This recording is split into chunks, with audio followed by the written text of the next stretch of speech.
herself, cover her body with a trash can. Io moonsault. If you come at the king, you best not miss. Acknowledge us.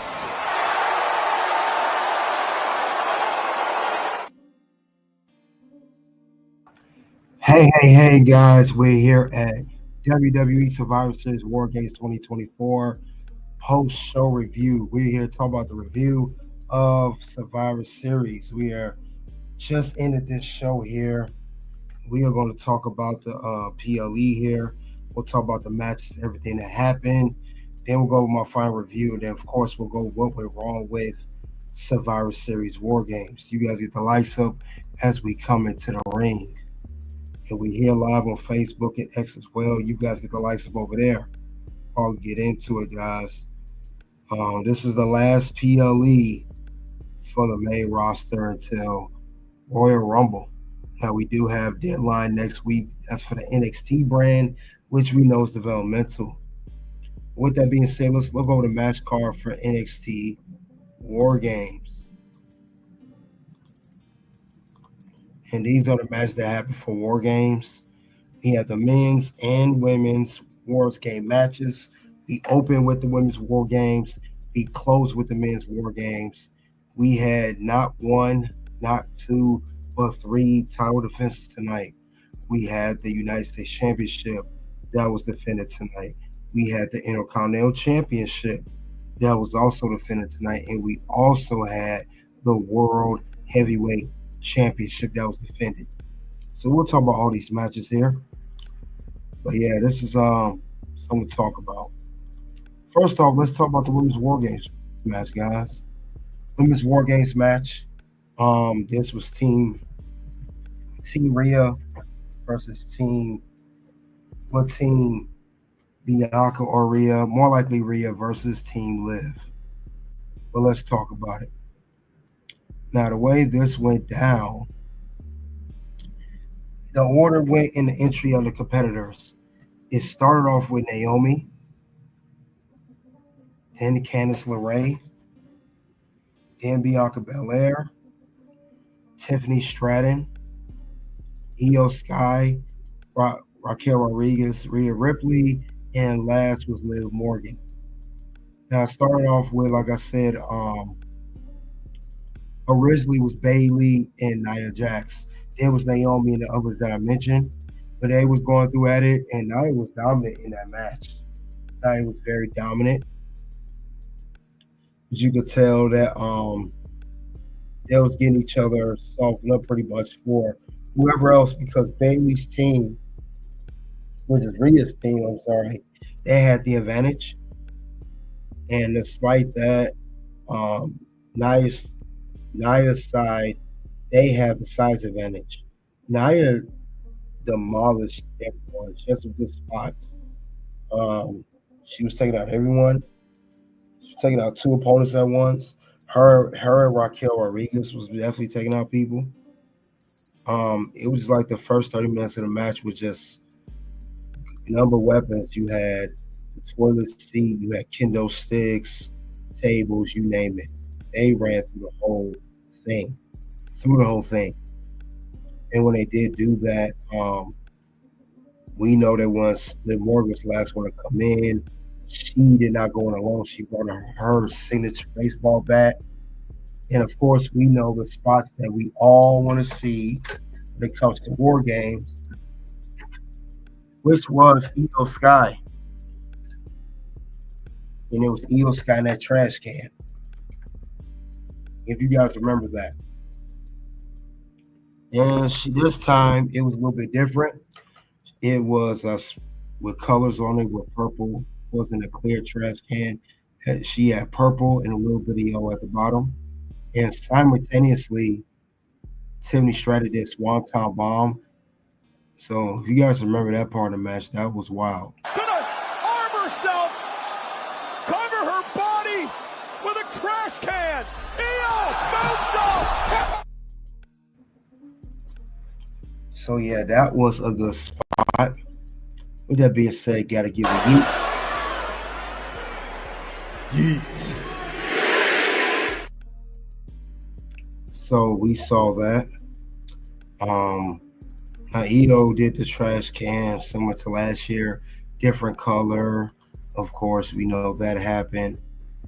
And she just tied it's just purple yellow trash can. Rhea Ripley had the awesome mask, like Batgirl. But at least with Io with the trash can spot, it was her Tiffany Stratton, and it was simultaneously, like I said. Bayley at one point used her left sleeve, used it as a weapon, but now he's just using it against her. Raquel Rodriguez, she was handcuffed to the ropes at one point. She was still being a big factor, taking out people, defending Liv. She did a good job defending Liv Morgan. Liv Morgan had her back. But despite all of that, Team Rhea Ripley did their thing. And the main spot was when Rhea Ripley did the riptide off the top of the rope of Liv Morgan onto the table. And that's it. Match was over. And her team won. As we know, that's the winners of the match. We got Rhea Ripley, Bianca Belair, Bayley, Io, Naomi. Very good team structure. Good way to kick off the match. But yeah, they did their thing. They won all out. And I figured they was going to have WarGames kick off with the women's WarGames match. They tend to do that a lot. If you look at history for the past several years, last year and the year before, they always kick off WarGames with the women's match. That is a good way to open up WarGames. So I don't have a problem with that. I think it's great. It helped set the tempo for the PLE. It makes things very good. But I wouldn't have no problem with that at all. So I thought that was solid, though. Very good, solid deal. Other than that, I liked it. And it was a good way to kick off the show. You said very good finish of WarGames female. Yeah. I agree. It started off it was a lot of dominance on Nia, too much favorite Nia and Raquel, but it evened out. Definitely evened out. But I like that at the press conference after, as we see the Liv Morgan Rhea Ripley rivalry is not over. And even Rhea Ripley said it that even though Io has a championship match coming up against Liv Morgan, that she will step aside and wait till that's over, and she will resume her feud with Liv Morgan for the women's world title. So we do to see that. Other than that, though, that was the end of that. But a very good way. Good way to kick off the PLE. So with that being said, the next match on the card of the evening after the Women's WarGames opened, it was LA Knight versus Shinsuke Nakamura.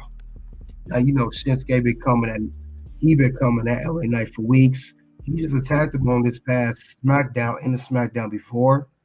During this matchup, as we saw, Shinsuke was looking Shinsuke don't get a lot of credit. He's very good in the ring.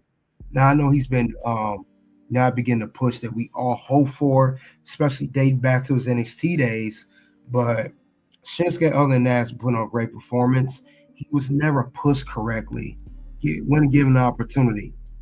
I mean, I still remember to this day when Shinsuke won a 2018 Men's Royal Rumble and challenged then WWE Champion AJ Styles at WrestleMania 34.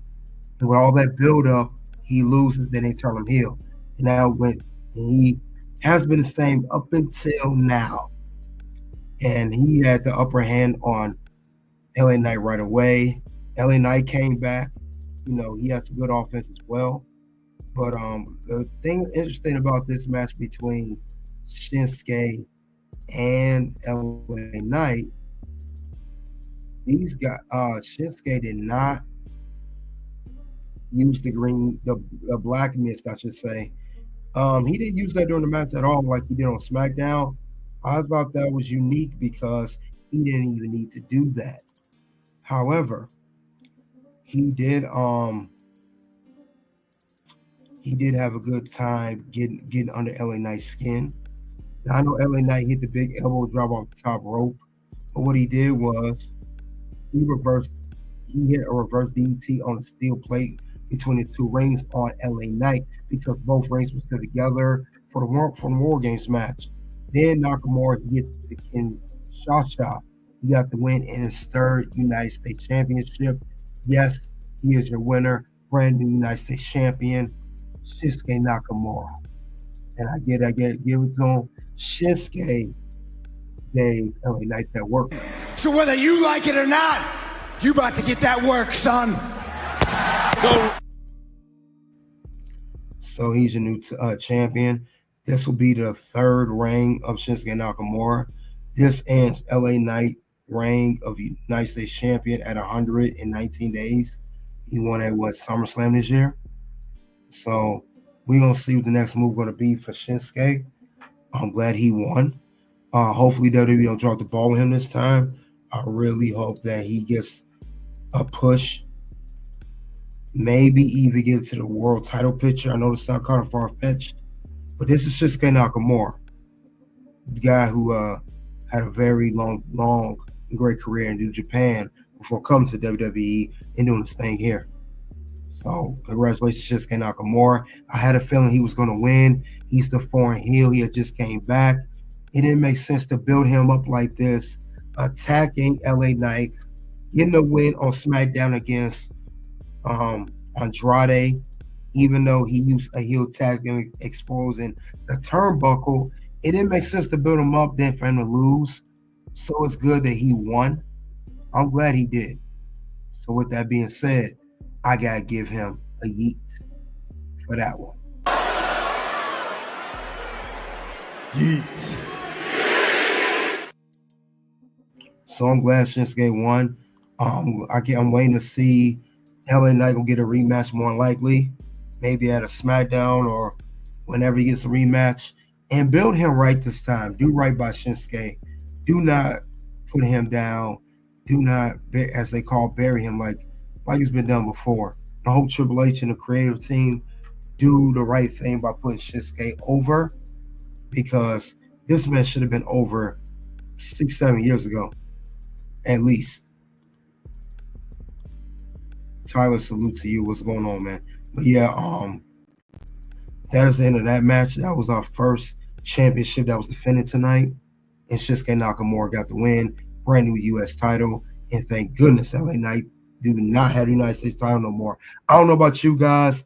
I did not care. LA Knight was a very mediocre, subpar United States champion. I thought he won that belt way too late. He should have won that belt over a year ago. I think it's like an effect. Logan Paul had it for too long, and when he should have lost it, he held on to the belt. LA Knight should have won it somewhere in between during Logan Paul's 250-plus day run, and then LA Knight won it too late, and he got stale. So I'm glad it's off him now. Honestly, I would have put the belt LA Knight, since he did get it so late, no more than 60 days, max, 2 months. Similar to a little bit longer than when Jey Uso had the Intercontinental Championship on Raw. Speaking of Intercontinental Championship, leads to our next match of the night. And yes, that is the Intercontinental Championship Triple Threat. Bron Breakker champion defends the title against Sheamus and Ludwig Kaiser in a Triple Threat match. Man, all three of these men brought it tonight. I don't know what to say. Bron, you know he brought it. Sheamus, the veteran, you know he brought it. Kaiser, being the evilish, annoying heel that he is, definitely brought it. This was a very good match of these two. CeeLo, salute. I like how Sheamus looked good, even when you thought he was down in the beginning.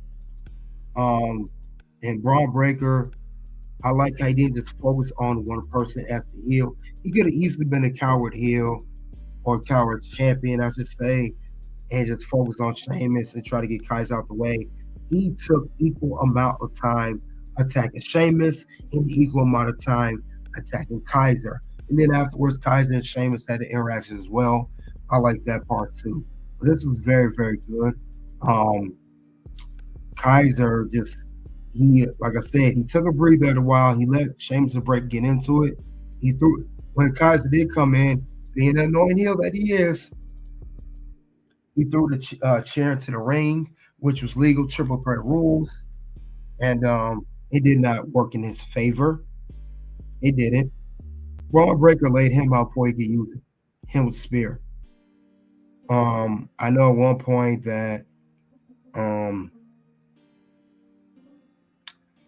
Breaker, him and Sheamus that teamed up on Kaiser during the match. Then Braun Breaker flipped right back to Sheamus. But this was a very good one. I like how this went down. I know there were good points where we thought Sheamus was going to win. I know at one point Sheamus that hit the rope kick on Bron as he was on count 1, 2, 3 in his first. Still right here, Kaiser, very, very smart pulled the ref's legs. He pitched Sheamus off. Sheamus got back to him. But the crowd saying this is awesome. And then next thing you know, Sheamus and Kaiser both got spears by Braun Breaker. First Kaiser, he was out the ring. Then he finally got the spear on Sheamus. He pinned Sheamus to retain the Intercontinental Championship. And yes, Braun Breaker is still your champion. Congratulations to Braun Breaker. Still champ, still a dog. And I like his press conference, what he said. He said he got a motto to live by. EAT, effort, attitude, toughness. That's what he lived by. He said dogs gotta eat. And he did eat tonight. Definitely ate. He brought it. That's why I thought this match tonight. Eat, delete, yes. We believe in Joe Hendry. Suck it. Woo! What? Yeah. This match was on fire. Braun Breaker is definitely the future of the company. Braun Breaker is definitely a future world champion. Braun Breaker he continues to improve every single match I see him in, whether it's for the Intercontinental Championship, whether it's a regular match, it doesn't matter. Braun Breaker, from when he was an NXT to NXT champion to now, definitely made some growth in his character and in his workout regimen. Definitely. I love the work that Braun Breaker's putting in. I love where his career is going. He keeps this up, he will be the face of the company. I could see him holding the world title. They even asked about the world title at the press conference because, him and Gunther had an interaction, face-to-face interaction a few weeks ago, right after losing the belt to Jey Uso. He said, do you see his son going out the world title? He said, I'm going to focus on the IC belt. He said, I'm going to focus on Intercontinental champion, being the best champion I could be. Then when that time comes down the line, I will go for the World Heavyweight Championship. So I'm saying that to say this. Whenever Braun Breaker loses this Intercontinental Championship, and he's in the second run right now, he's going to go immediately for the world title. Whoever's champion, he's immediately going to go to the world title picture. And I have to say, well deserved. Yeet. So yeah, Braun Breaker definitely has a bright future ahead of him. He's definitely doing his thing. He picks up very well in the ring. He's only been wrestling 3 years. He came on NXT in 21, and he's wrestling like he's been doing this for 7 to 10 years. So much respect to Braun. Much respect to everything he's doing. I know one of his promos he said while he was in NXT, say he spends 2.5 hours in the gym training. And it shows. He has. So congratulations to Braun Breaker retaining his title. Let's get on to the next match of the night. Another championship match. And that will be Gunther versus Damian Priest for the World Heavyweight Championship. Damian Priest earned himself an opportunity to get a rematch for his world title that he lost at SummerSlam. And him and Gunther, I will say Damian got better. Damian did not botch. He has been botching lately. I don't know if it was nervous jitters when he was champion or what. Damian's been doing much better, guys. I like what he's been doing. Thing about that, the ring general Gunther, he definitely looked hesitant at first. But once he got turned up. Gunther went in for Damian. But, the crowd seemed kind of slow at first, right? Kind of quiet.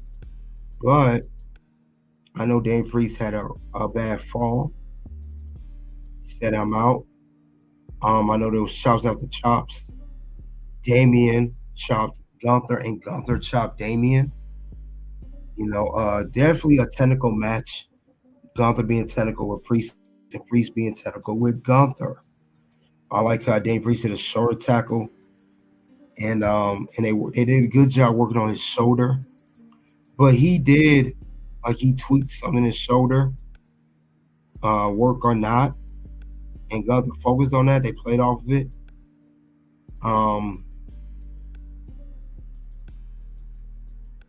One thing about Damian Priest, he didn't put in that triangle choke very well. It didn't look that strong. It still was a good technical match between himself and Gunther. Gunther looked like he was going to get some sleep on him. Damian got out sometimes, but it was the show they focused on. And when Damian was outside the ring, as I expected, I called this door my prediction. Finn Balor was going to come out and attack Damian Priest because he was in his feelings that Damian was still competing for the World Heavyweight Championship. So while Damian was outside the ring, Finn Balor comes on the steel steps, do the quarter graw on top of him. And while Gunther could have easily took that out because we saw his deja vu with SummerSlam, Finn Balor got involved. He's the reason Damian lost the title in the first place, and also the reason that Gunther won the world title. Damian, while he was out, Gunther came around. He kicked Finn Balor. Now, Gunther got Damian back in the ring. He hit him with the powerbomb, and then he tapped him out, just like SummerSlam. And that was it. They raised up Damian's arm. That was it. So, winner and still World Heavyweight Champion, the ring general, Gunther, still your champion. As I expected, it looked like they always do that. Damian gets a lot of momentum. Gunther had looked weak and vulnerable since he had lost to Cody Rhodes that they played off of at Crown Jewel for the Crown Jewel men's title. But he rebounded back with his win, and he kept it, and he's still world champion. But best believe that this is not over with Finn Balor. Now, Finn Balor and Damian Priest gonna reignite their feud, even though Damian beat him at Bad Blood. Thought it was over. But after that feud is reignited and over with, for the second time, Finn Balor will go to challenge Gunther for the world title. Matter of fact, even afterwards, after the press conference and everything, post-show, Damian came looking for Finn, and he gave Finn that work before Judgment Day jumped in and gave Damian that work. If you guys saw. Yeah, about this. Oh, all right. How does this feel? All right. So as you can see, Damian attacked Finn Balor outside, and Judgment Day took in. Now, Finn Balor took a steel chair as Judgment Day was holding Damian's injured shoulder, and he hit him with it. Adam Pearce came in screaming. So that will be addressed on Raw this upcoming Monday. But Gunther's still the champion no matter what. And Damian is not world champion. Could have been, possibly could have been, but he's not. So that being said, let's head off to the main event. We already know what it is. We know it's New Bloodline versus OG Bloodline. We know that's Roman's team versus Solo's team. Before we do go any further, got a fun fact for you guys. Fun fact. Did you guys know that it's been 4,025 days since CM Punk's last match at Survivor Series? So CM Punk, return. This bit marks a year that CM Punk returned at War Games, and it also marks the first time he had a Survivor Series match since his return, and especially over 4,000 days. Just want to notate that for you guys. With that being said, let's get on to the match. Let's do that. And we're going to talk about this match here. Let's see how the order went. Now, this was so interesting how this went. Now, the match started off with Jey Uso for OG Bloodline, Tama Tonga for the Bloodline. Now, we'll go to order of the entry of the competitors after those two started the match. We'll go how that went down. First, let's start with Bronson Reed, then Jimmy Uso, then Jacob Fatu, which was a smart move by Solo. He thought Tonga Low was going to go in, he put in Jacob's put in damage. So anyway, after Jacob Fatu, Sami Zayn, Tonga Loa. Now what's interesting here, when Sami Zayn went in after Jacob Fatu, we thought Punk was going to go in, but Roman blocked him and that pissed Punk off. However, when we thought Roman was going to go in after Tonga Loa, Punk ran right. He shoved Roman up, shoulder bumped him, and he walked right through. So after Tonga Loa was CM Punk, then Solo Sikoa, the last member of his team, and Roman, the last member of his team. Anyway, Jay and Tama Tonga had a little battle at first. Then Jacob came in. He put in that work,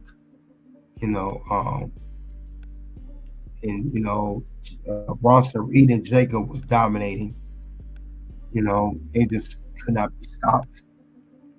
Punk went in there, did what he could. He grabbed the toolbox as soon as he went into the War Games. But he did what he could to attack all members of the Bloodline, but to no avail. No avail on that one. Other than that, though, guys,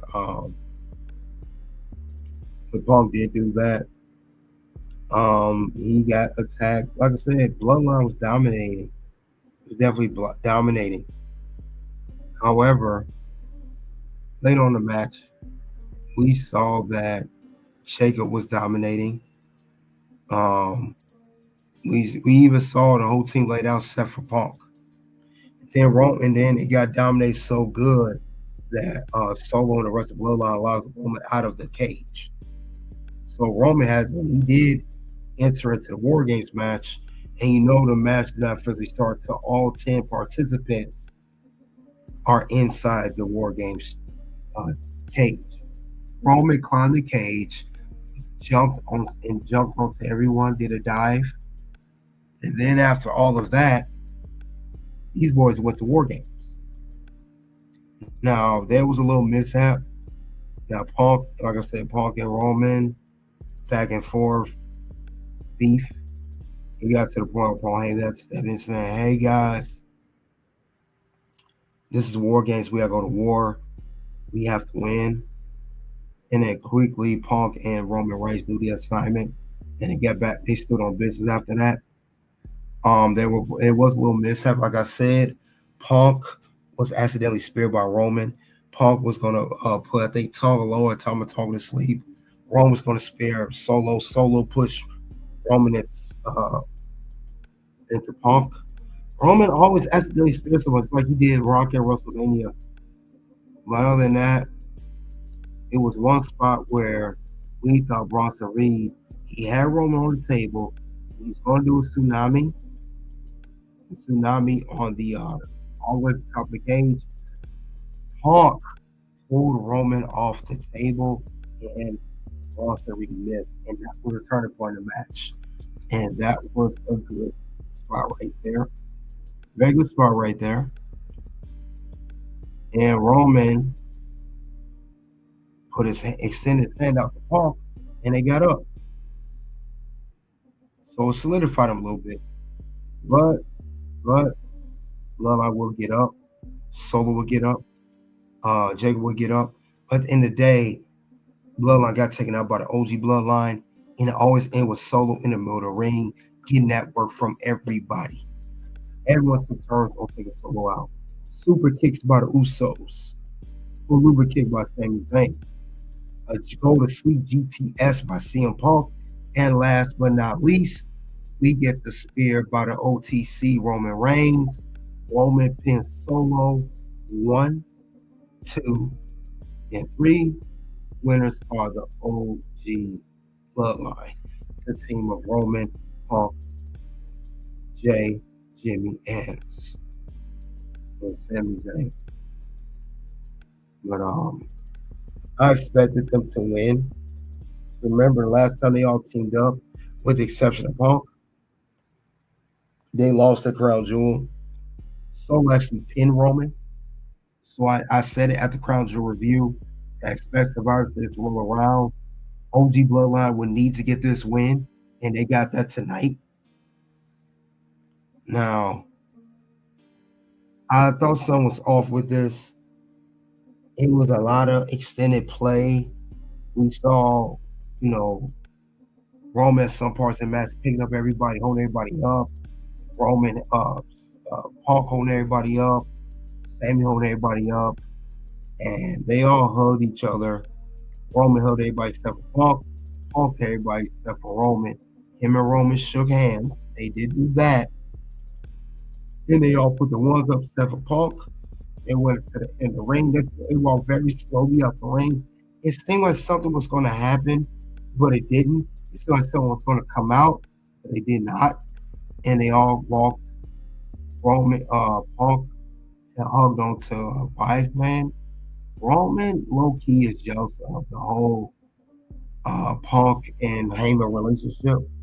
He low-key is hating on that. And he even hating on Jey Uso. If you notice, Jey Uso went in last of his usually being announced even after Roman due to his high popularity since Jey Uso went by himself in the bloodline. Other than that, though, these guys put the ones up in the air. They did that. And that was it. And this was the whole thing. Roman and Paul remind each other there was a one-time deal. As stated, Paul brought his promise to help OG Bloodline win this matchup against the new Bloodline. Paul did remind Paul Heyman once again, you owe me a favor. Whenever I need that favor, you're going to be the guy I want to call, and you deliver, just like I delivered tonight for this match for the Bloodline to defeat the new Bloodline. So, I know Roman wants to know what's going on here. So, we're going to see what's going on. I know Triple H mentioned that Bronson Reed's being evaluated after the splash off top rope. He said he thinks Bronson Reed's going to be questionable for the next few weeks. I guess they'll write him off, storyline, whatever it is, since he missed that big spot. So that was with the press conference. CM Punk, they asked him about Roman Reigns at the press conference. What do you think his whole evolution in the past 10 years? Punk said no comment. Sami Zayn, he highlighted at the press conference that anytime Bloodline gets together, it's going to be part of the story, just like him and Kevin Owens be part of the story. I know Kevin Owens, low-key, is watching. He is not like a Sami Zayn re-teaming with the Bloodline, especially helping Kevin Owens team up together to beat Usos on the tag team belts last year at WrestleMania 39. Other than that, though, that's all for that particular thing. Roman was not the press conference. Neither was Paul. They said Roman's questioning Paul was going on the favor for CM Punk. But we're going to see what's going to happen on the next episode of SmackDown. We're going to see about that. This is a very good Survivor Series. So with that being said, that was the end of the PLE Bloodline. OG Bloodline win a match. They won the match. They defeated the new Bloodline. And that closes out the show for Survivor Series. So with that being said, what do I rate this PLE? This was a solid PLE.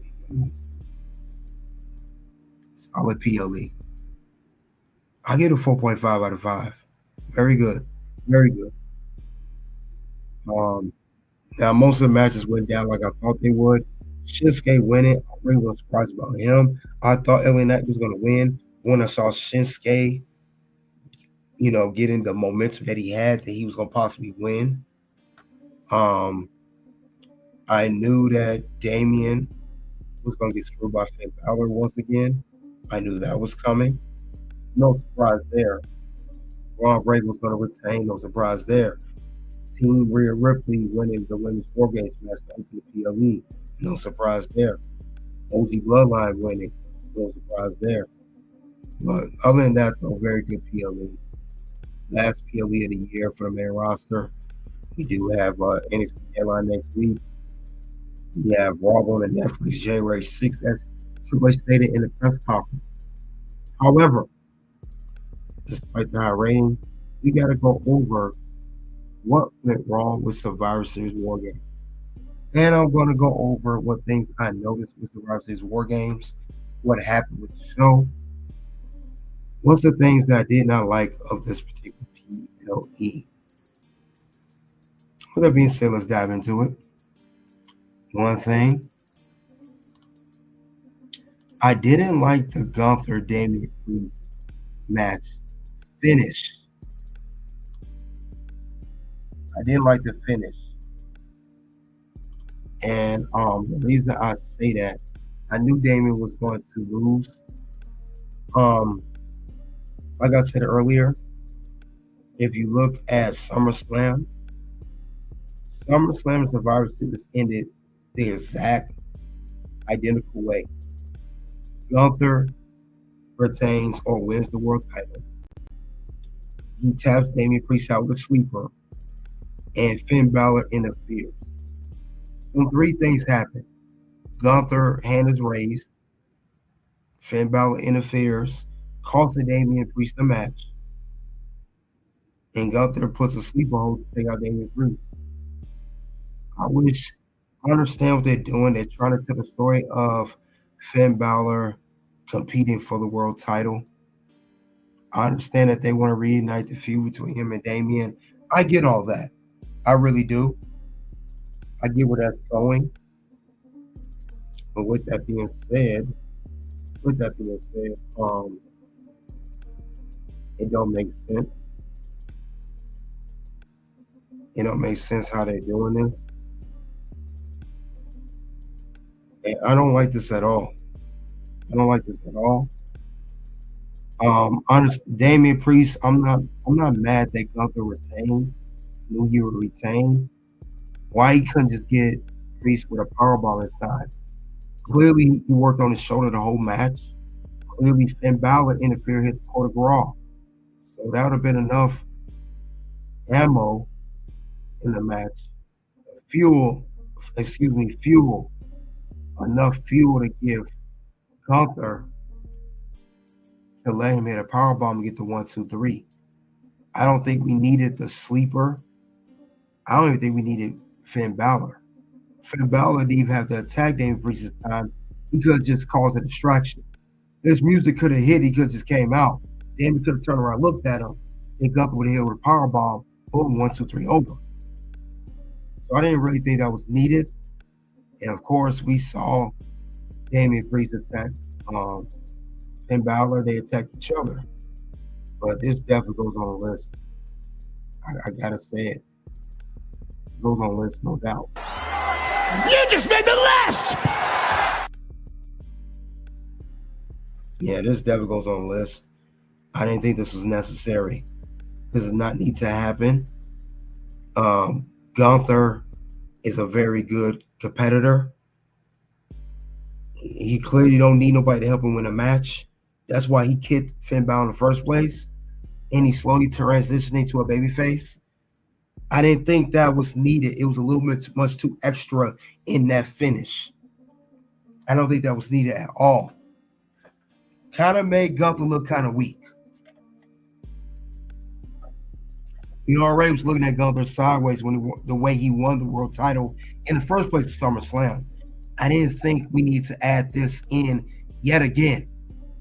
So that was too much. So that's one thing I did not like about Survivor Series WarGames. Let's go over the next part of Survivor Series WarGames I did not like. And we're going to talk about Io Sky in his trash can spot. Now, I know Io. I know she's known for the trash can spot. I know Io gets the fans going on their feet when she does the trash can spot. Let me remind you guys of something. This is not the first time she's done it. It's not even the second time she's done it. This will mark the third time that Io's done this at WarGames. Let me take you back a trip down memory lane. She did it for the first time at 2020 WarGames, an NXT brand. That's the first time she did that spot. Then last year. And yet she does it again for the second year in a row. Yes, I understand Tiffany Stratton did the Swan Time simultaneously. Yes, I understand the trash cans are different color, purple and yellow. But I don't want to see this every single year that we get WarGames for the women's match. No Io Sky doing the same trash can spot. And that's why they put her in this match. Just for that spot. Too much. It's too much into that one. Because it's going to become predictable at this point with Io. And I don't like that. Io is talented. She could do more than just do a trash can spot.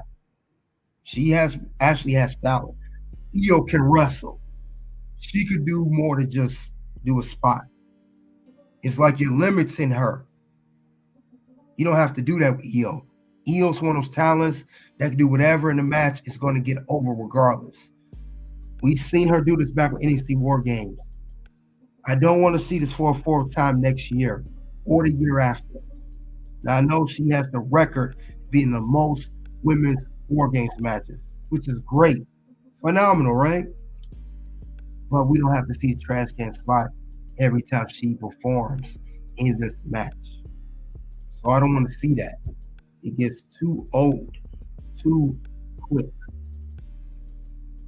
You already know what happens when I see things that get too old and too quick. You just made the list! So yeah, I don't want to see that with Io no more. She gonna do something different in a trash can. You know, she can do something else other than a trash can. I know people loved it last year. I did too, but not every single year. So enough's enough at this point. And that's the second thing I saw from NXT WarGames I didn't like. Another thing I'll talk about with WarGames I did not like. No pop-up appearance from anyone. This was kind of surprising. And I'm talking about the end of the PLE when the men's WarGames match was over. They had like a lot of extra time, several minutes before they went to the post-show press conference. There was no Drew, no Seth, nobody, no Rock, nobody came out. I thought that was going to happen, especially with Punk and Roman being on the same team. I was kind of disappointed by that. And it didn't have to be necessarily mean when someone pops out, they attack someone either. They could have just showed their face, just like Rock did at Bad Blood. I mean, I know Rock didn't have to show, but it could have been somebody else too. So that was kind of odd. So maybe that's just me. But I still didn't like it, though. This is Survivor Series. Last year, we had two returns. One was CM Punk, the other was Randy Orton. So Survivor Series is good stage for a return or a first time appearance or whatever. Men or women, we didn't see nothing. I didn't like that. You know what happens if I don't like stuff like that. You guys already know where that goes. You just made the list! So yeah, I didn't like the fact that no one popped out. That was weird. Nobody came out. But that's not the only thing I did not like. There's one more thing I did not like about this whole thing. All right, enough's enough with this too. We talk about trash can spot. talk about other things. This Liv and Rhea feud needs to end. Clearly, Rhea Ripley is not done with Liv Morgan. Since she pinned Liv Morgan and won the match for her team at WarGames, Liv Morgan is pinned by Rhea Ripley after the Riptide. Rhea Ripley believes she could get another opportunity at Liv Morgan's Women's World title. Now, she has fought this woman twice already. Once at SummerSlam due to interference by Dom, I get it. And again at Bad Blood due to interference by return Raquel Rodriguez, I get it. But I'm getting tired of this feud. These women been feuding like off and on all year. Even when Rhea was the Women's World Champion before she had to vacate the belt due to Liv Morgan, then going to Liv Morgan's Revenge Tour, then Rhea coming back, having 2 matches with Liv at SummerSlam and Bad Blood. This has been an ongoing feud for most of the year, and I don't want to see this anymore. It's old. Rhea, you have nobody on your side. You're not going to defeat Liv when Liv have Dominic Mysterio in the Wrestle Judgment Day and now Raquel Rodriguez. Come on, Rhea, you're not going to beat her. There's no way it's going to happen. I don't see it happening. No way, no how. Unless you get some backup of your own. And Rhea doesn't have that on her side. So I think they're just getting repetitive with this. And it's just boring. And I think they're doing this I don't know if it's a filler. Because I know Rhea is waiting for Io to have her match against Liv Morgan. I think after Io Sky and Rhea Ripley having their challenge for the Women's World title against Liv Morgan really don't have no legit competitors after that. She's beating Becky, beating Rhea, facing she beat it who she beat? I want to say Zelina Vega. And now she's fighting Rhea again. And Io Sky. I don't see no reviews for her right now. And I think they're using Rhea Ripley as filler. Unless you're going to have Rhea win the world title back, which I doubt. But other than that, you know what happens when I see stuff like this. You know what happens when I see a cycle. You know what happens when I see a pattern that don't need to be a pattern. You just made the list! So yeah, I am not feeling this feud at all. I'm tired of this feud.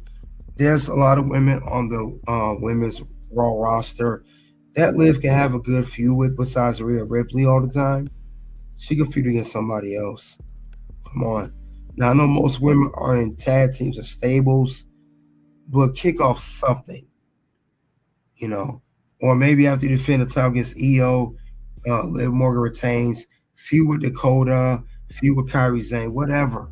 I don't want to see the same people feuding over Liv's Women's World title. I don't want to see it. It's too much. It's way too much, and it's uncalled for. I do not want to see that at all. I don't want to see how that's going to go down. But it's just too much, guys. It's too much at all. It does nobody no good at all. Helps nobody at all. And I think if they keep pushing this Rhea and Liv thing, it's gonna make Liv like a real born champion, and it's gonna make Rhea like a born competitor. So we'll see what WWE does with that. But this feud needs to end no later than the beginning of next year, like Royal Rumble, the first Netflix episode on Raw, something. End it there, please. Please do. I don't want to see no more of this. Rhea needs to move on. Liv needs to move on. No more of this stuff. There's nothing more story to tell. I don't think there's no more to tell about it. It don't make no sense. No logic sense, that is. So I'm not feeling that at all. Well, hopefully WWE they pull something together and they get something going. But this does not help anybody for that matter. It really don't. It's just a complete waste of time. That's how I see it. But we'll see what happens next on Monday Night Raw. We'll see also what happens next on Friday Night SmackDown. But other than that, though, guys, that's all I have regarding WWE Survivor Series WarGames 2024 post-show review. We are talking about the WarGames Survivor Series 2024 WarGames grading and review. You guys let me know, what do you think of WarGames? I'll put a poll out on the channel.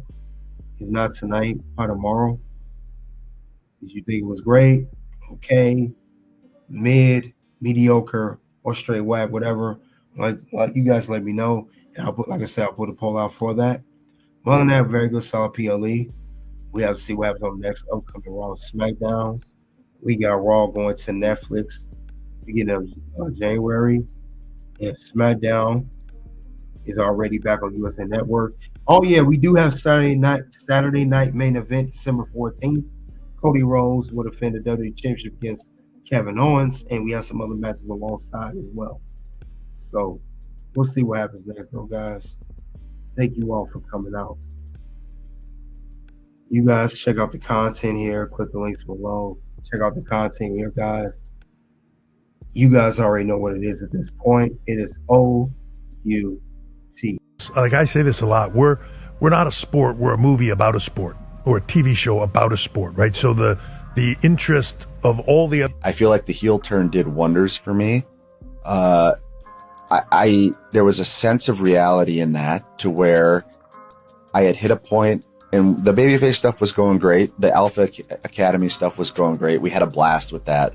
But I'm a realist, and I'm also like a long-term thinker.